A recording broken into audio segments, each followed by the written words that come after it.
Hey everyone, welcome back. I am so excited to be back with you today. And I am here with two of my very, very favorite people in the entire homeschool world, Andrew Pudewa and Aby Rinella. So welcome, you guys. I'm so excited to have you with me today. Good to be here. Thank you. Hey, thanks for having us. That's the cue for we're so glad to be here with you. We are so glad to be here with you. Oh my goodness. Thank you guys for joining us today. We are, again, we're doing basically a live recording of the podcast. And so we know that so many people just still need encouragement for what is going on with this whole homeschool world. We have a lot of new people who have joined us at Schoolhouse Rocked and who are just kind of jumping on this homeschool bandwagon and trying to figure out what it's all about. How do we do this? And then you've got the veteran homeschoolers who just need the boost of encouragement. And so we're here to offer that to all of you. And I'm so just very excited to have Andrew back with us again today. So Andrew, you've been on the podcast. You were part of the Homegrown Generation Family Expo. And now here you are again with us. Yeah. So welcome. He's like part of the team. He's like part of the team. He is. Well, yeah, I just need to get a little Schoolhouse Rock logo behind me to look really official. Right. I think we'll send that to you. Well, Andrew really is part of the team. Andrew, if you've followed us on Schoolhouse Rocked, you know that he was a huge part of the success of the movie in Schoolhouse Rocked, and getting so many of the people that we have in the movie as far as cast members. And Andrew, you were the very first homeschool celebrity that we interviewed. And it was just so neat when we think back on that story and how the Lord just orchestrated that whole thing. You happened to be taking a trip to California. That's where we were at the time. You said, yes, I'd love to be part of the movie. And you were coming to our area. And so we got to spend a day with you interviewing and talking about all things homeschool and family. And you took, I don't know, about 2 hours of video on 3 different cameras. And I remember thinking, that's going to be a very hard thing to edit into a few minutes. And then you did that like 100 more times with 100 other people. And I thought, this is overwhelming in terms of how are you going to distill? But that's what you're working on, right? That is what we're working on. Garrett is editing the movie right now, and it's going so well. He's pulling it all together, and it has been such an exciting thing just to see how the Lord has worked it all together. And what was really interesting is as we were filming for the movie, we would talk with you about one thing, and then we would go to a different interview and talk with someone else, a couple weeks or couple months later, and they would say something, and both Garrett and I would look at each other like, wow, that was so much, it relates so well to what Andrew said, or this relates so well to what so-and-so said. And it's just so neat to see how the Lord just is bringing the whole story together. And one of the things that we talked about with you, Andrew, was family business. And so I'm really excited about our topic today. And we're talking about freedomship and entrepreneurial education. We were just talking about how that is such a hard word to say, entrepreneurial. It just does not roll off the tongue. So, but you said if we said fast. Right. Entrepreneurial. Entrepreneurial. It just. And then say it with the freedomship. Say it all together. Right. Okay, wait. Now I have to ask, is freedomship a made up word? Because my little red squiggly line tells me in my Word document that is not an actual. And I've never heard it either. Yeah. So one of my life goals is to have that word be in the dictionary and playable in Words with Friends before I die. Because I think it's a word that we need.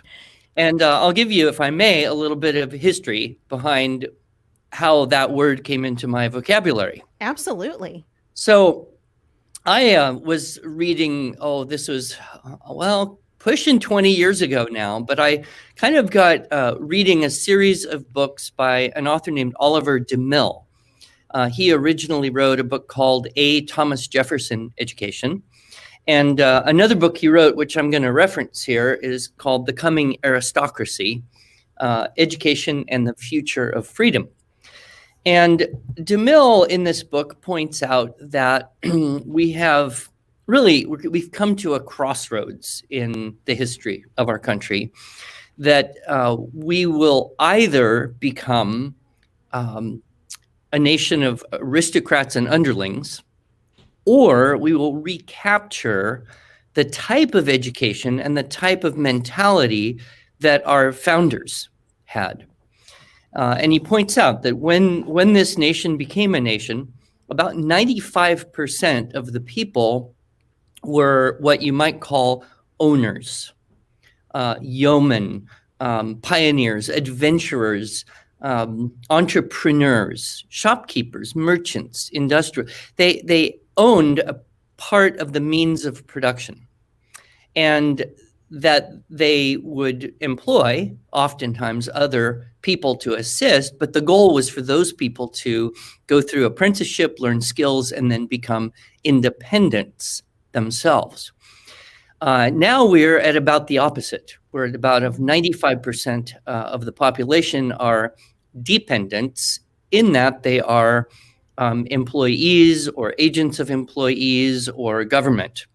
Now, I would like to say, as a kind of disclaimer to this topic, I'm not opposed to people who work for companies and organizations. Sure. I am particularly grateful for big companies like Delta Airlines, because they allow me to, during normal years, fly across the country and meet cool people like you.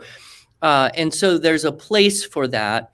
But there's a spirit of entrepreneurship. There's a spirit of ownership and self-direction that has been lost. And part of the reason that DeMille claims, and I tend to believe this, is the education, the type of education that our founding fathers and almost really all the Americans at that time had, or at least access to, is what DeMille called a leadership education. And in the late 1800s, and certainly by the early 1900s, that type of education had been completely eclipsed by what he calls the conveyor belt education, where everybody, hops on in grade 1, or now it's kindergarten or pre-K, and do the same thing in the same way, according to the same schedule, to get the same result, which worked very well for an industrial period. It was kind of a job training education. But now we're out of that, and we're looking at different needs. And even Bill Gates, with whom I would disagree on almost everything, would point out that the educational system we have, basically the public model and the schools that imitate that, is not meeting our needs now and our future needs educationally. So DeMille's concept is that we need a, quote, leadership education, which essentially is consisting of reading the classics and great books, rich understanding of history and great literature, so that we understand human nature and what's happened before, that we have the skills that might be represented in the liberal arts of grammar, logic, rhetoric, mathematics, geometry, astronomy, music. And that was kind of the education of Thomas Jefferson and others of his contemporaries. In fact, my friend Martin Cawthron, I know you know Martin, he likes to say, well, classical education is what all education used to be. So I was having this conversation with my brilliant older daughter, Genevieve. She was an adult, but living at home for a while. And I was reading this stuff, and she was reading this stuff. And she said, but Dad, I don't like this term, leadership education, because it sounds kind of elitist. It sounds a little snobbish. What if you're not called to be a great leader? What if you're just called to be a homeschool mom? And I stopped her right there. I said, Genevieve, you never use the word just. And homeschool mom. That's right. In the same sentence that way. But I understand your point. So what are we talking about? Well, the problem is we used to have a word that worked. It was called liberal education. But now nobody knows what that means. I mean, if you were to go out on the street of your city and say to people, well, I study the liberal arts, they'd have no clue. They'd be like, is that like a Bernie Sanders appreciation class or what, But where's that word come from? Liberal. Liber, liberty, library, those are all cognate. The liberal education was the education of free people. So I said, we need a new word. And here's where I have to honestly say, I don't remember who said it first. It was either she or I that said it. Probably it was her because she's smarter than I am. So an education toward freedom. So a freedom purposed education or a freedomship education. And we've really played off this word because I've done, this talk a while, and I've written articles, freedomship. So now every July for a week, we have freedom shipping. So if you buy from IEW right around July 4th, you get free shipping. But this whole idea of an individualized education, a classics and liberal arts orientation toward a shift in thinking of not, I'm going to grow up so I can get a job, so I can make enough money or a lot of money, because that's what will make me happy and secure, rather than what can I do to make the world a better place? Yeah, that's so much fun. We talk about homeschooling and how when we think about homeschooling, we think of it in terms of, academics and social environments and enriched family life and all of the things that go around with it, relationships with our kids.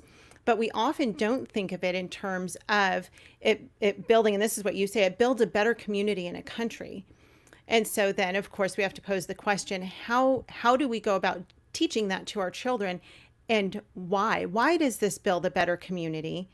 Because like you said, we're obviously not opposed to employees. IEW employs several people, and we're so grateful for those people.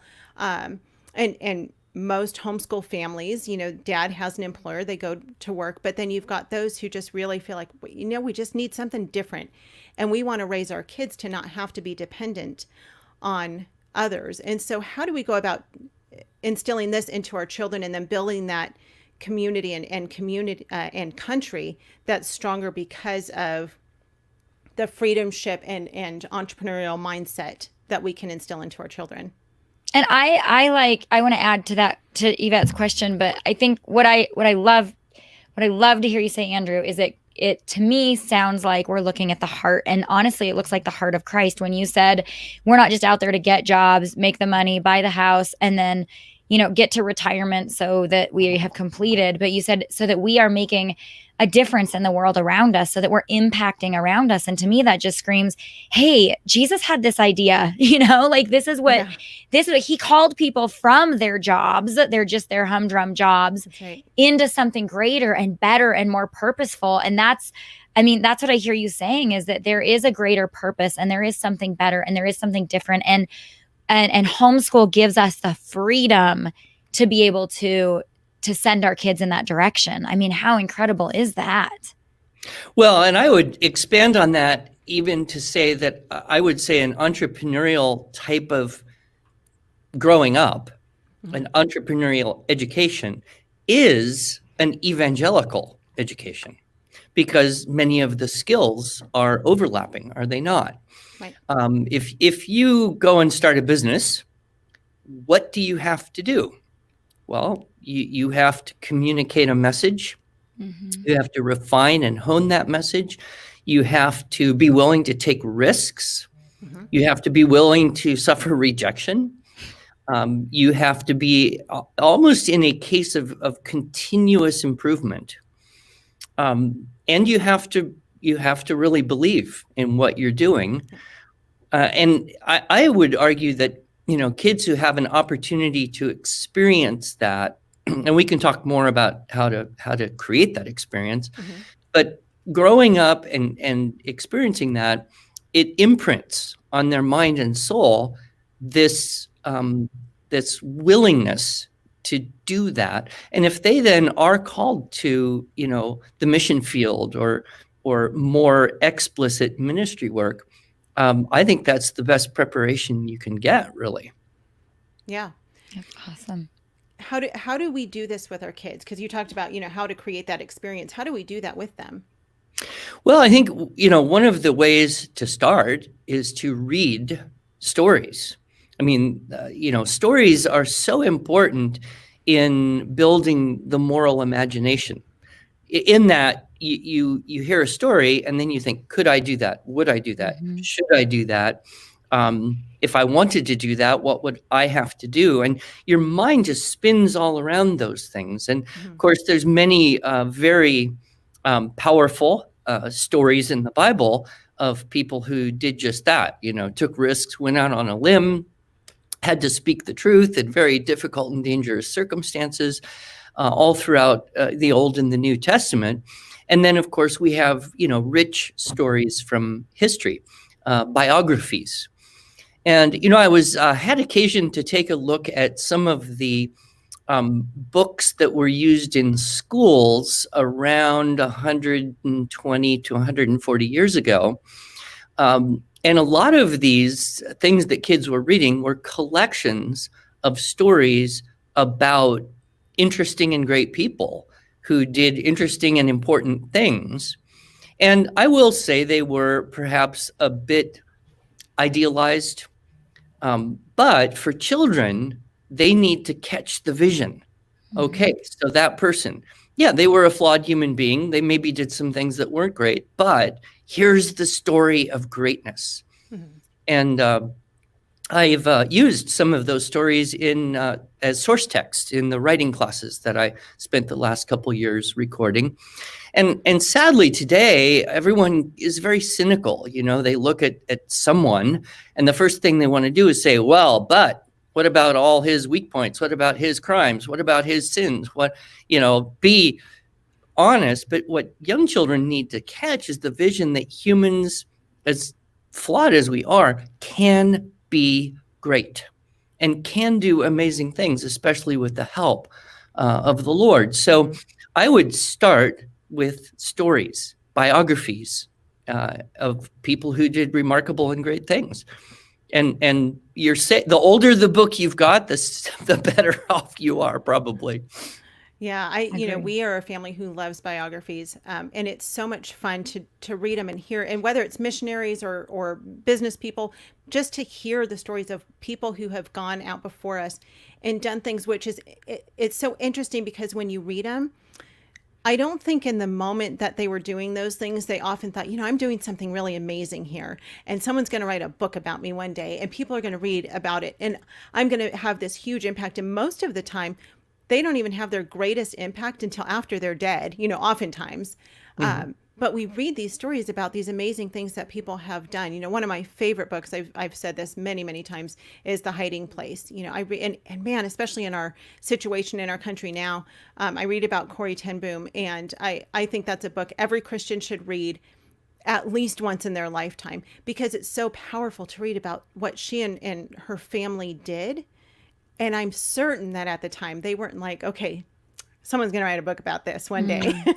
Right. And, 100 years from now, people are going to be impacted. Well, it hasn't been 100 years, but, 60 years from now, people are going to be greatly impacted by this.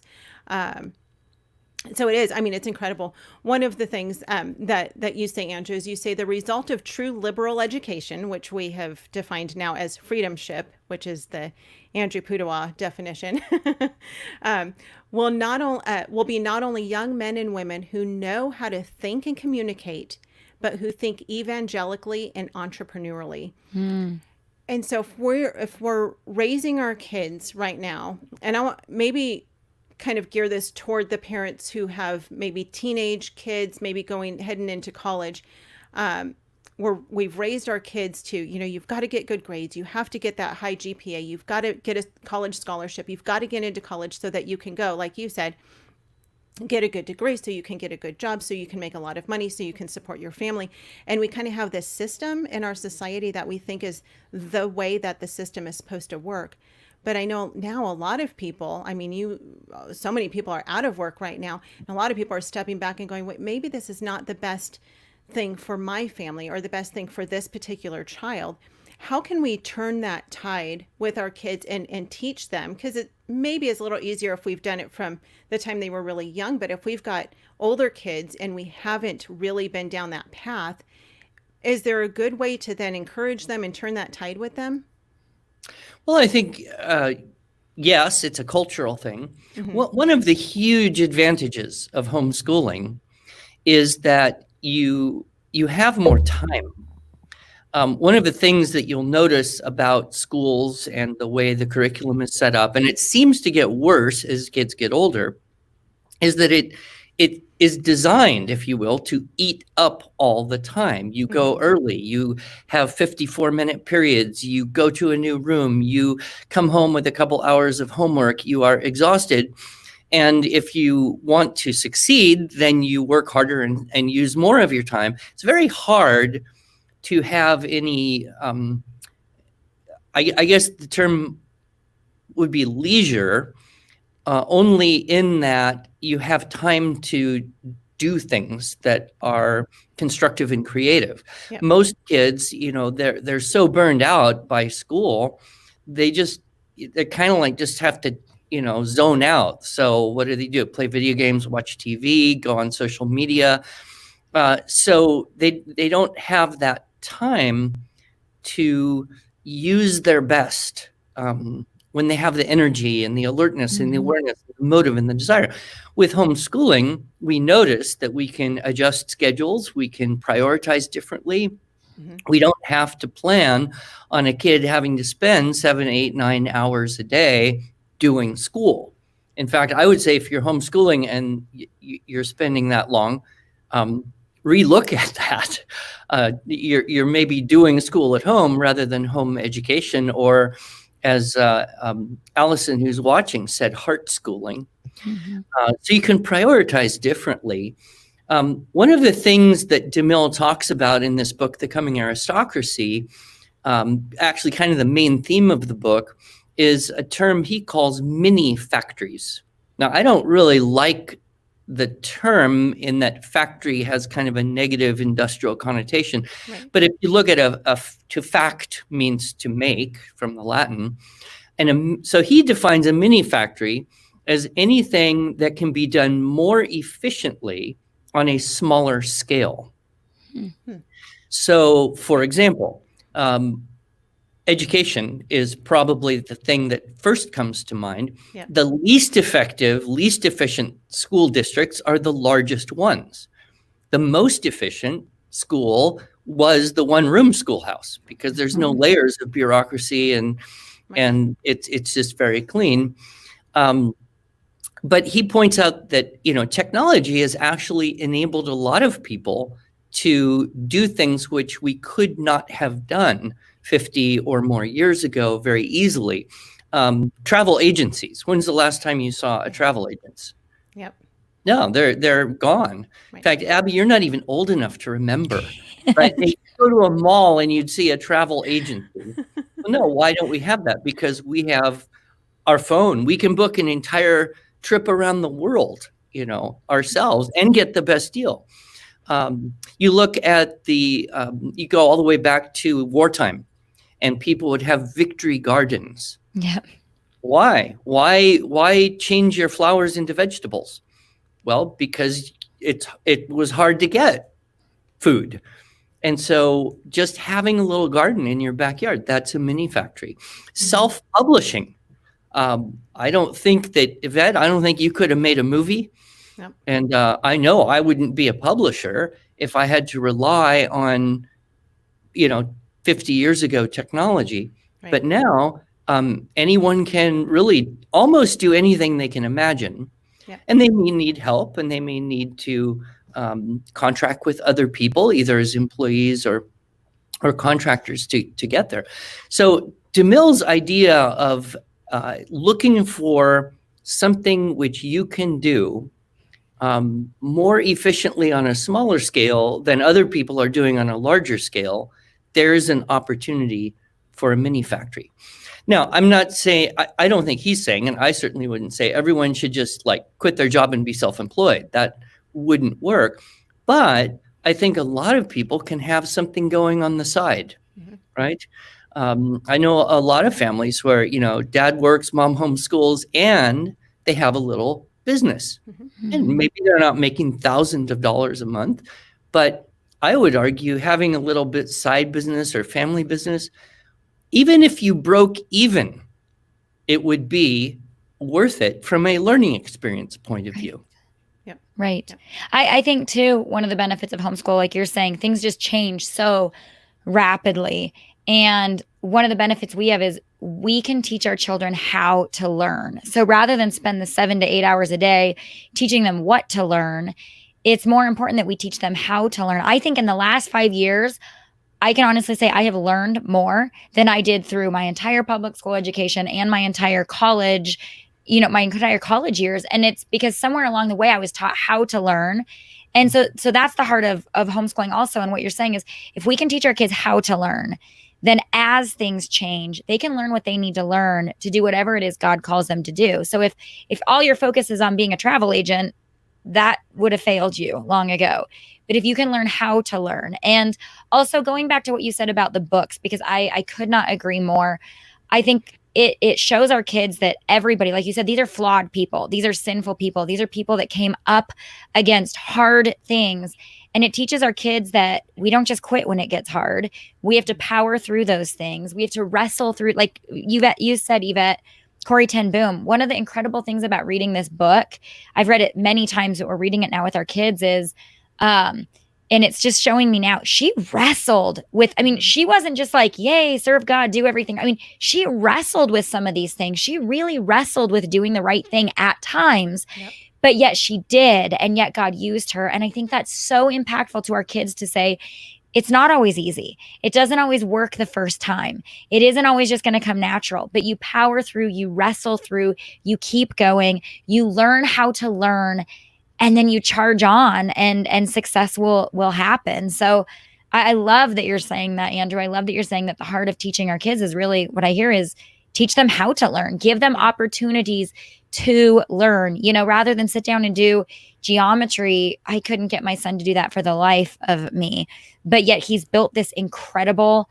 house thing. I don't know. We call it like a transient community in our backyard, but they've built like this whole world back there, and he's learned every angle and every cut, and he has learned, and then he's motivated to come in the house and go, Mom, how does this angle work? And now all of a sudden he wants to learn geometry because he has a motivation to do it.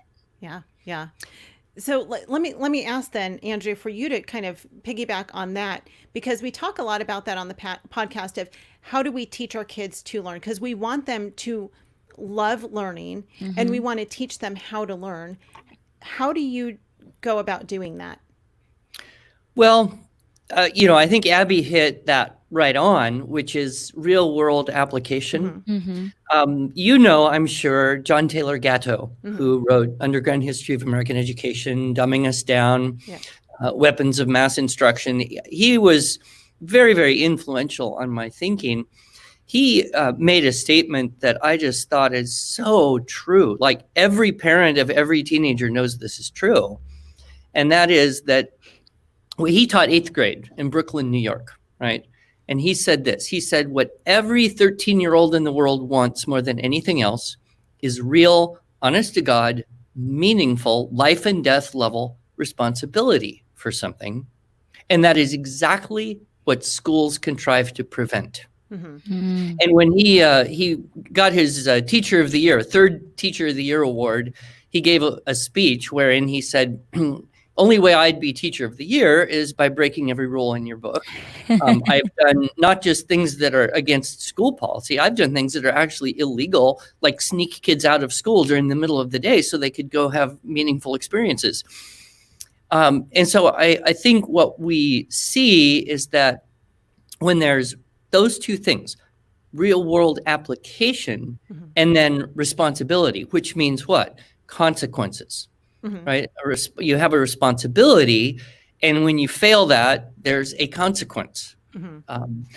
So your son who's building this large community in the backyard, Boxville or Rockabouxville. Yes. There's consequences when you don't measure and cut the right way. Those aren't theoretical. That's not a word problem in a book. Right. That is, I just, lost a lot of time and material, and now I have to redo it. So maybe I should think more. So, how to think. So it's kind of that problem solving opportunity. Can I share with you a charming example from my son? Yes, absolutely. Yvette, because I've talked about this before. My son, he's number 6 of my 7 children. He's the only boy. And when he was about 11 years old, I wanted him to have an opportunity to kind of start a little business. And he was very into swords, as many boys that age are. And so we came up with the idea of starting Christopher's Sword Shop. And we were going to buy and sell swords. And we found a marvelous supplier, actually a homeschool family that had manufactured these Tennessee oak swords, just beautiful. And then we found some other swords and we're buying. And then I would take him to a homeschool convention where I could get a table pretty cheap. And then he would be able to lay out his swords and talk to all the moms and run his little business. And I was pretty much hands off. Well, I was trying to teach him that when you buy and sell, you want to sell for approximately twice what you buy it for, so that you can cover your postage and your loss and make some money for your time. And so you have to decide the price, right? So we had this one very cool dagger. I have to say, I would have wanted to buy one, even if I was older than a kid. And the cost was $16. And so he set the price at $32. Now, this is the most dyslexic child I have ever met. He didn't read a book till he was 12 years old. Math was continuously a problem for him because he would look at one thing but see something else. So anyway, business applications. So we're up in Alaska. He's got 10 of these things. He sells them all, right? And then at the end of the day, he's counting up the money. He goes, I don't get it. I'm like $100 short. And I said, well, I don't know. I wasn't with you. Did you lose some money or did someone give you a check? Or no, I got it all right here. And then he looks at the price and he realizes that he had sold all of these daggers for $23 instead of $32. And then he said, oh, this dyslexia has got me again. Oh, no. And then he made probably the smartest decision. He goes, well, next time I'm going to change the price to 33. Brilliant. That's so smart. That is a thinker. That's incredible. And if that would have been a word story and a problem and he got it wrong, he would have never really cared. It would have never really mattered because, oh, I'll just fix it. But because it was a real life application, you can guarantee he's never going to make that mistake again. Yeah. 33. That's brilliant. I think one of the best things about being self-employed and having our own business is that all of my children got to work in this business. Yeah. And in the early days, before I had employees, they were it. And I would walk in and say, okay, no more homeschool today. You all come out to the office and put books together because I got an order we got to get out. Yep. And they're like, hey, Dad needs us. And it was almost a little sad when my younger children were at the age of being most helpful. IEW had got big enough that they weren't as, vitally important as they were in the early days. But I would say all of them are very entrepreneurial in their thinking and their action. And they've always got ideas cooking around and very economical. A couple of my adult girls who have children, they're just so economical in the romantic sense. Like, we can figure out how to do this. Yeah. There is so many benefits to allowing our kids to learn even through hard circumstances, and having them figure out how to just ask questions. Not too long ago, I was talking to a friend of ours who owns a fast food restaurant, and she was saying how hard it is for her to find good employees. Like, almost impossible. I mean, she said it is just the most difficult thing. She never thought it would be so hard, but it's because these people come into her and basically they act as if she owes them something. She's almost working for them. And she said they don't know how to think for themselves. They don't know how to take initiative to figure out what needs to be done. And she said when she was telling me the story about when she first before she owned her own restaurant, she had worked for this fast food chain in a different state. And she said, I wanted to know everything there was to know about this business. And so she said, I would ask questions all the time to the manager. And she said, I mean, everything. She said, I would ask, why do we put this sauce here in this order? Why do we do this like this? Why do the napkins go here? Like, what is the purpose of this and the thought behind it? And sometimes there were good reasons and sometimes there were not good reasons. And so she would sometimes come up with a better way and say, you know, I think it might work better this way. While her manager took great notice of her, and she ended up, you know, and buying into the business, and now she owns her own restaurant.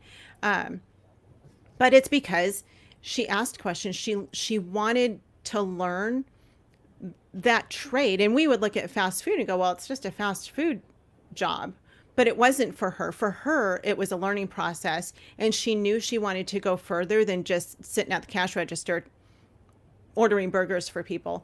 And so I love that story of her, because she really did exactly that, and what it is that we're trying to teach our kids to do. And we can teach them that in the home. We can teach them, why do we load the dishwasher this way?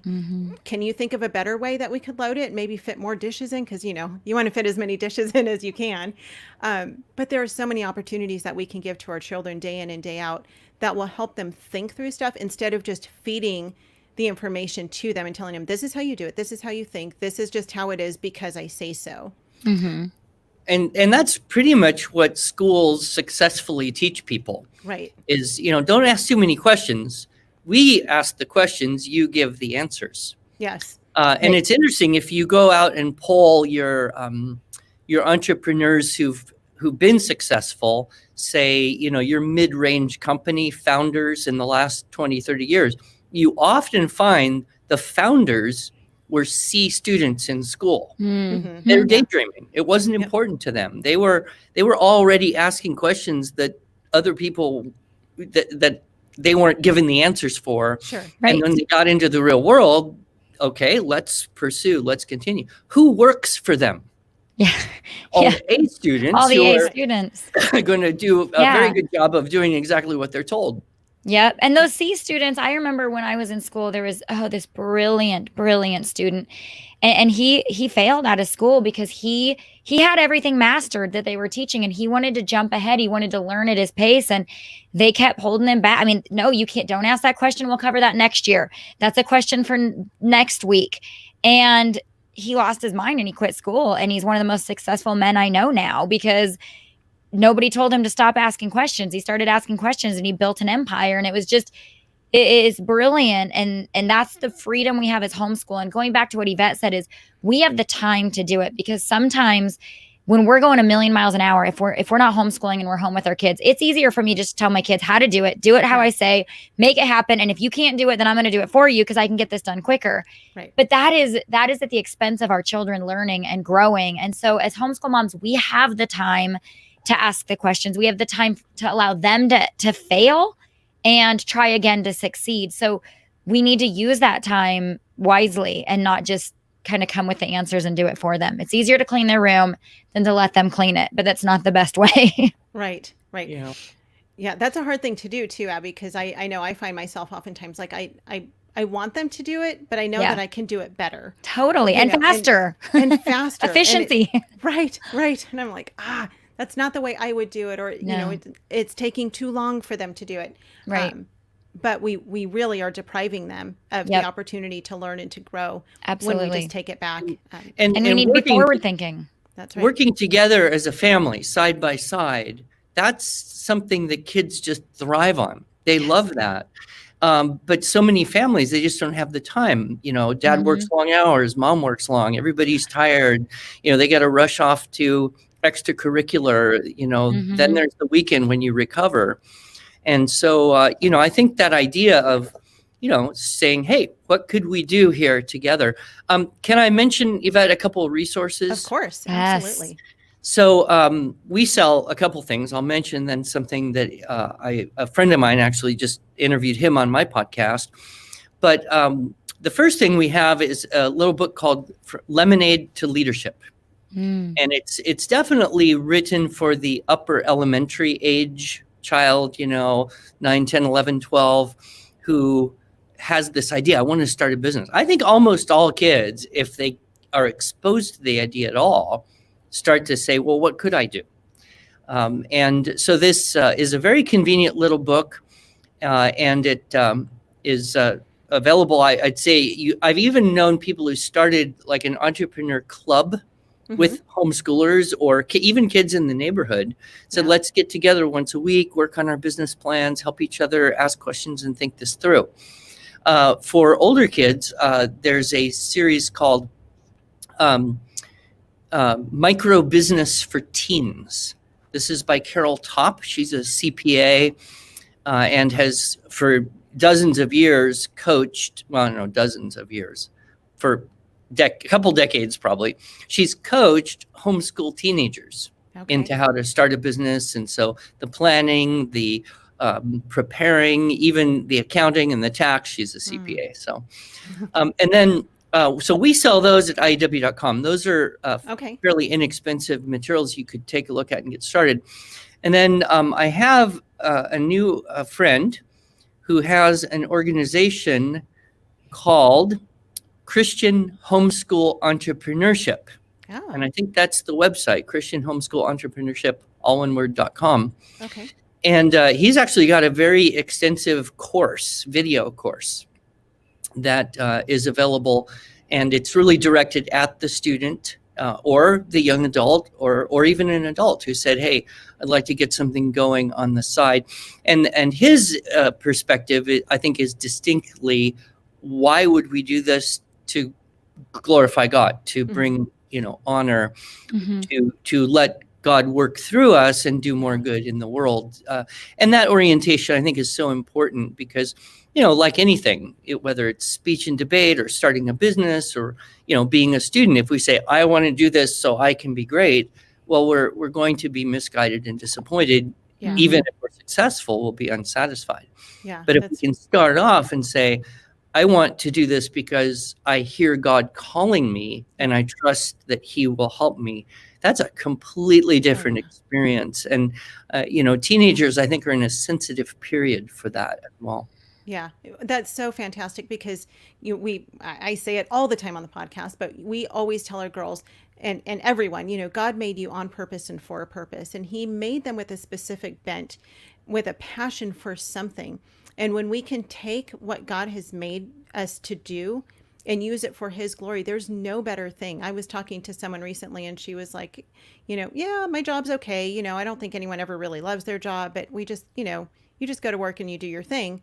I'm like, I don't want to live my life that way.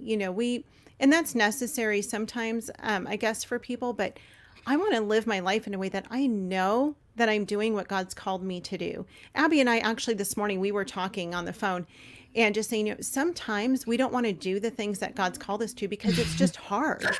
It's hard and it's exhausting. And she just let the cat out of the bag. We struggle with it. It's true. We struggle. We do. There are sometimes other things I would rather be doing. There are times when I'd rather just plop down and eat ice cream and watch my favorite movie than to sit and do math with my kids, or do other things. And sometimes that's okay to do. But you know what? God has created us for something so much bigger than ourselves and to have a great impact in this kingdom. And so that's what I love about this, Andrew, is that you're saying, we can go out, we can become who God created us to be. We can use this freedomship, education and entrepreneurial. See, I can't say that word. Entrepreneurial. Say fast. Entrepreneurial mindset to really impact the kingdom of God and just to make a difference in the lives of others. And it starts at home with our children. It starts with them. The greatest thing you said earlier, your daughter said just a homeschool mom. There is not just a homeschool mom. We are here training up the leaders of tomorrow and training up disciples for the Lord. And there's no better way to do that than to have them home with us and be able to do this. So I so much appreciate your message, Andrew. You are such an encouragement and a blessing to my family and to so many. So thank you so much for all that you do. And we'll link to these different things in the show notes so that people can check them out. People can learn more about you at IEW.com, correct? Yes, absolutely. Yeah. IEW.com. If you guys, I see people popping up with different comments, and I haven't actually been tracking it with them because I'm listening to our conversation here. But if you guys have questions for Andrew, feel free to pop those up. I'll look through really quickly. And while you're looking, I want to say, so Andrew did a session at the Homegrown Generation Family Expo, and if you are signed up for that, go back and listen to it. If you're not, you can still sign up and listen to that because it was powerful. It was encouraging. It was one of the top favorites. It was incredible. So if this 45 minutes wasn't enough of Mr. Pudewa, you can get more there. Yes, you can. Thank you, Aby. Yes, people can still sign up for Homegrown Generation at homegrowngeneration.com. There's so much good stuff on there. We have over 35 hours of just amazing homeschool content. And then, of course, we've got Schoolhouse Rocked, the movie. And we don't talk too much about this. I don't know why. I really need to let more people know. But we have what's called the Backstage Pass membership site through Schoolhouse Rocked. And on that, you can actually get more Andrew. You can get more Andrew. You can get more Heidi St. John, who's a good friend of Andrew's. You can get more of the other Andrew Kern. I know you guys are kind of known as the Andrews. Sarah McKenzie. I mean, there's just so much good stuff on there. And so you guys can really, it's a great way to help support production on the movie as we're working really hard to get this movie done. I think it's like, I don't know. I really need to look at the price, but it's like $6 or $7 a month to have a membership to the Backstage Pass, and you get to have access to tons of videos and resources and behind the scenes filming for the movie, and really get to stay in the loop on what we're doing with the movie. So yes, thank you, Aby, for that reminder. We have lots of Andrew Pudewa all over Schoolhouse Rocked land. Okay, let me look really quickly and see if we've got any questions for you. I saw lots of comments popping up. Oh, Trinia says, my son who hates to write is finally writing thanks to IEW. I love it. Yay. That's awesome. I see Jeannie wanted to know the two authors that I mentioned. The first one was Oliver DeMille, DeMille, and then the second one was John Taylor Gatto, Gatto. And their books are readily available, and I highly recommend Mr. Gatto's book, An Underground History of American Education. It's big and comprehensive and a little depressing because it seems like, the system is so overwhelming and so behemothhic, and it's so entrenched that it's never going to change. But it really does give you an understanding of what is that system and how is it formed, even us. And, one of the side effects of what's going on in the world right now today is people are completely rethinking education. Yes. And that's very interesting. How necessary will it be for everyone to go back to the way things were if they get a little glimpse of kids doing it differently at home? So. Yes. Yeah. And we'll link to those in the show notes as well, so that you guys can have access to those. Yeah, I saw Trinia's comment here, but I didn't get, it says we need Homeschool Planet lesson plans. So Homeschool Planet is a lesson planning thing. It's a subscription you sign up for, and it helps you keep track of everything you're doing. And so we have a relationship with that organization, giving IEW-based lesson plans. Okay. They then integrate into a weekly schedule or whatever. I don't know entirely how it works, but we'll take a look at that, Trinia, and see if we can do a little more with Homeschool Planet. So yeah. Yes. Okay. I am familiar with that now. As you were saying that, I realized I do know what that is. It's basically like a spreadsheet schedule to help you, especially if you have multiple kids. I think this is what my friend Rachel uses. So if you've got multiple kids, you can kind of plug in their different subjects and figure out, what they're doing, what day, and they have relationship with different publishers that have curriculum. And so they're not giving you the curriculum. They're just saying, here's a schedule. and here's Right. the lesson plans. And Rachel, it's true. I am working on a book called How to Learn, Tell, and Remember 100 Excellent Jokes. And it's going to be a combination of keyword outlines, oral practice, and medieval memory techniques. So technically, it's a life skill. You're saying that joke telling is a life skill. Is that what I'm hearing? Yvette, you wanted to hear my new favorite joke. Yeah, you said you had two, and we forgot to do that at the beginning. So bring them. Okay, so the first one it's very safe. I mean, it sounds a little violent, but so there's this woodsman, and he's out in the woods, and he's about to chop into a tree and chop it down, and the tree says, stop, don't cut me down, I'm a talking tree. And the woodsman says, yes, and you will dialogue. It took me a minute too, Abby. Yeah, dialogue. Get it? DIA. Yeah. I get it. That's funny. Okay, so here's another joke. It's a little bit crass, I suppose, but so a nihilist or nihilist, depending how you want to say it, a nihilist and a socialist and a neo-Marxist walk into a bar. And the bartender says, sorry, guys, you got to be 21 to come in here. I don't get it. I'm not getting it. You have to be 21. Yeah. Only young people are stupid enough to be Marxists and socialists. There you go. There you go. That's the best joke I've heard. Sadly, you had to explain it, but that's...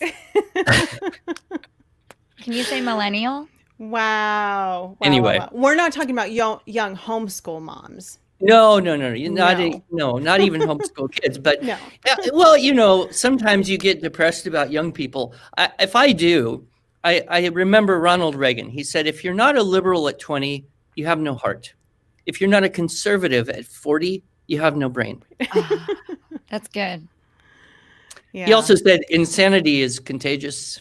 You get it from your kids. I agree.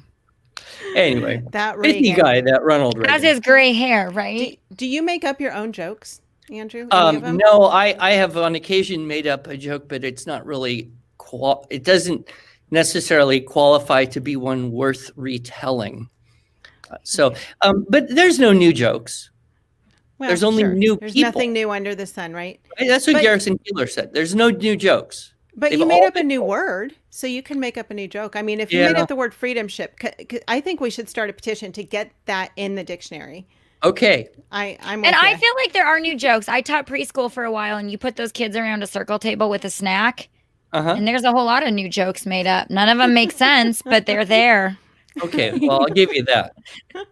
Okay, Garrett's favorite joke. Are you ready? Okay, ready. Yeah. Go. I think you've heard this. Andrew. What do you call a giant pile of kittens? A meowton. What do you call a giant pile of dead kittens? A catastrophe. That's hilarious. Okay, Andrew, this is it. Are you ready? I'm ready. How do you make this is an oldie, but it's a classic, and it's the only joke I can ever remember. So please laugh for my sake. How do you make a Kleenex dance? I don't know how. You put a little boogie in it. Yeah, that would be a definite little kid joke. I still have young ones at home, so yeah. Oh, goodness gracious. There it is. There it is. Who asked for the jokes? We just gave them to you, Rachel. It was you, Rachel. There you go. There's your joke curriculum. But watch Andrew for more coming. Actually, if you go to Facebook Institute for Excellence in Writing, our Facebook page, go to video, and there's 3 videos, 30 minutes of jokes, 20 more minutes of jokes, and 20 more minutes of jokes. Really? And are they for kids? Like watch with the kids? Or are they more... Yes, definitely. I mean, some of them are going to be a little bit over the head of some of the kids. Right. But I did three Wednesdays over the last couple months. Just, something to encourage people, give them a little break. Yeah. And something to talk about other than COVID-19. Yeah, and I didn't repeat a single joke. I kept them organized, so they're all different. Impressive. Yeah, and it's just me standing there telling jokes for 20 minutes. So Oh you can my take a That's look hilarious. at that if you want more. My father-in-law has been diagnosed with and is dealing with dementia. And something that is fascinating about it is two things. One, his love for the Lord has never left. It's just grown stronger, which just shows that that's the Holy Spirit. It's not in your head, it's in our heart. But the man can forget anything, but he can't forget a joke. He knows every joke and he rattles them off and they're hilarious. And I think sometimes my mother-in-law is like, could he forget the jokes, please? Could that be one thing he forgets? But he doesn't. So we'll have to I'll have to send him your videos, Andrew. That's funny. Please feel free. So cool. Well, thank you, Andrew, so much for your time today. We appreciate you so much. Thank you for all that you do with IEW. Thank you for supporting Schoolhouse Rocked. You guys have been just huge proponents and supporters of what we've done, both financially and you've really helped us to get the word out about the movie. And thank you for being part of it. So continue to pray for us, you guys, as we are pulling this movie together. I say we are working hard. And when I say that, I actually mean Garrett is working around the clock, it seems, to get this movie together. Last night, we got home. The girls and I had been out for a little while, and we got home, and he said, you got to come watch this. And I know this sounds so small in comparison to the entire movie. He has bits and pieces of the whole movie together.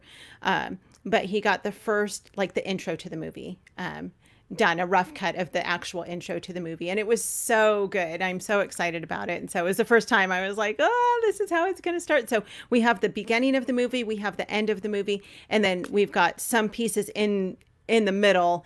And so he's still pulling it all together. So it's very exciting. But yes, please pray for him as he continues working on that. So all right. Well, thank you guys. Have a fantastic rest of your day. And until next time, we'll see you back here next week. Bye-bye. Bye.